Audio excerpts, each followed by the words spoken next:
Rising from the Depths: The Untold Stories of Economic Recovery. Have you ever felt like you were drowning in an ocean of impossibility? That moment when you're gasping for air and the surface seems miles away? I want you to hold on to that feeling for just a moment because today we're talking about something powerful, something transformative. The journey from drowning to swimming, from surviving to thriving. Recently, I had the extraordinary privilege of interviewing Angie Pepper for the Pink Parachute Diaries podcast. Angie isn't just an economist or researcher, she's a visionary who has dedicated her life to documenting economic resilience in Black communities when others looked away. Her groundbreaking work has fundamentally shifted how we understand recovery pathways, illuminating journeys that have been deliberately kept in shadows. Through meticulous research and compassionate storytelling, Angie has created a blueprint for economic justice that challenges everything we thought we knew about recovery and resilience. The numbers tell a stark story. As of April 2025, the national unemployment rate for Black workers stands at 6.3% compared to 3.8% for white workers. But these aren't just statistics on a government report. These numbers represent families struggling to pay rent, children going to bed hungry, dreams deferred, potential unrealized, lives fundamentally altered by economic inequality that has been baked into our systems for generations. But here's where it gets interesting and where Angie's research becomes revolutionary. Some states have achieved Black unemployment rates below 3%. South Dakota, for instance, has a Black unemployment rate of just 2.8%. When I first encountered these numbers during my conversation with Angie, I had to pause the interview.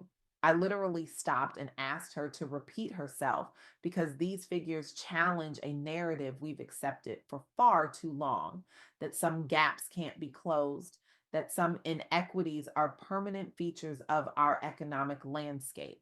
They're not. And that's the first profound lesson from our conversation.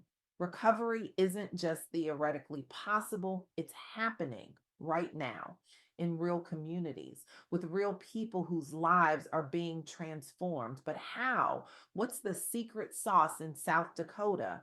What are they doing that others aren't? The answer isn't simple, but it is clear: intentionality.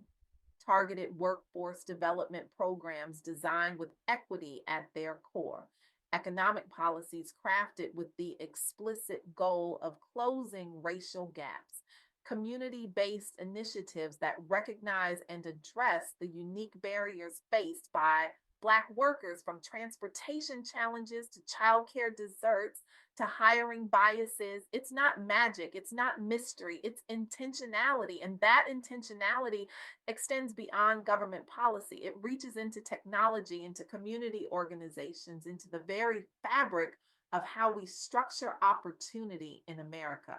Consider this second insight from my conversation with Angie.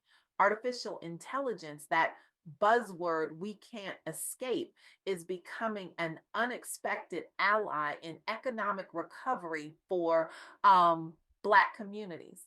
Now, I know what you're thinking. Really? AI? Isn't that just another tech trend that will bypass marginalized communities like every other technological revolution? I had the exact same reaction when Angie first brought it up.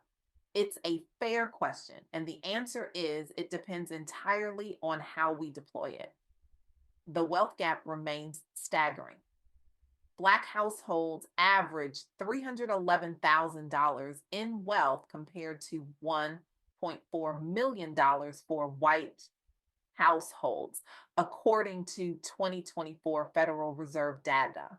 That gap didn't appear overnight. It's the product of centuries of systemic discrimination, redlining, lending biases, banking discrimination, practices that were legal, intentional, and devastatingly effective at preventing wealth accumulation. But here's where it gets interesting. AI powered financial platforms are beginning to democratize access to financial advice, lending options, and business optimization tools that were previously gatekept behind wealth and privilege.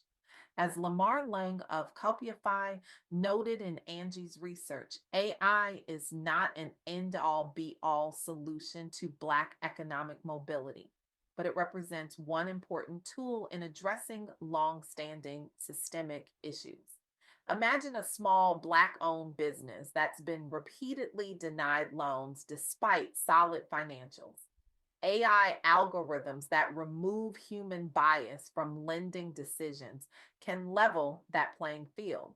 Imagine a first generation college graduate with no financial literacy education suddenly having access to sophisticated financial planning tools that were once available only to the wealthy. This isn't science fiction. This isn't some distant future. This is happening now in communities across America. And this is crucial. Technology alone isn't enough. Recovery requires community. It requires infrastructure. It requires networks of support that understand the unique challenges faced by Black professionals and entrepreneurs. And that brings me to the third key insight from my conversation with Angie: the power of organized community support, exemplified by institutions like the National Black Chamber of Commerce. The NBCC traces its origins to Booker T. Washington's National Negro Business League, founded in 1900, though it was formally incorporated in 1992. Today, it unites more than 200 chambers across 40 states and 50 countries. Think about that legacy for a moment. Through Jim Crow, through redlining, through every economic downturn of the 20th and 21st centuries, Black business communities have been building resilience, creating support systems, and developing recovery strategies when the mainstream economy explicitly excluded them. The NBCC has developed a comprehensive approach to economic empowerment, digital infrastructure support, capital access programs, workforce development, global diaspora connections. These aren't just buzzwords, they're lifelines for entrepreneurs facing setbacks. As Maya Angelou once said, you may encounter many defeats, but you must not be defeated. The NBCC embodies this philosophy, providing structured support systems that have helped countless Black entrepreneurs recover from business challenges and build sustainable enterprises over its 30 plus year history. What strikes me most about these three insights from Angie's research is how they intertwine: policy change, technological innovation, community infrastructure. None alone is sufficient. Together, they create pathways where none existed before. But let's be honest with each other. These pathways aren't highways. They're often narrow trails, sometimes barely visible, requiring persistence to navigate. The journey of economic recovery for Black communities isn't linear.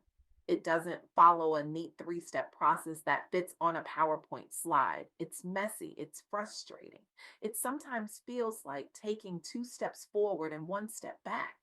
And yet, people are making this journey every day against odds that would break most of us.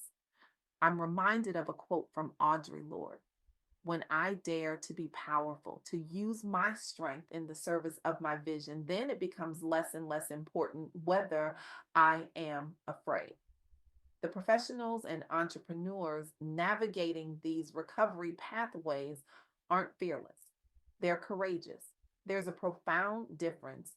Fearlessness is the absence of fear. Courage is feeling the fear, acknowledging it, respecting it, and moving forward anyway. It's looking economic inequality in the face and saying, not today, not in my story. So, what does this mean for you? What actionable insights can you take from Angie's groundbreaking research? First, research local economic development programs in your state. What's working? What's not? Which regions are seeing lower unemployment rates for Black workers? And what can we learn from them? This isn't just academic curiosity, it's about identifying models that work and advocating for their expansion. Second, explore how AI powered financial tools might help you overcome specific barriers you face, but approach with eyes wide open, aware of both the potential and the limitations of these technologies. They are tools, not saviors. Third, connect with community organizations like your local Black Chamber of Commerce. Access resources, mentorship, and networks that can support your professional recovery and growth. The path may be difficult, but you don't have to walk it alone. Fourth, recognize that economic recovery is possible despite systemic challenges. Develop personalized strategies that combine modern tools with community support. Your journey won't look exactly like anyone else's, and that's okay. I want to pause here and acknowledge something important. When we talk about economic recovery for Black communities, we're not talking about charity. We're not talking about handouts. We're talking about removing artificial barriers to talent, to innovation, to entrepreneurship.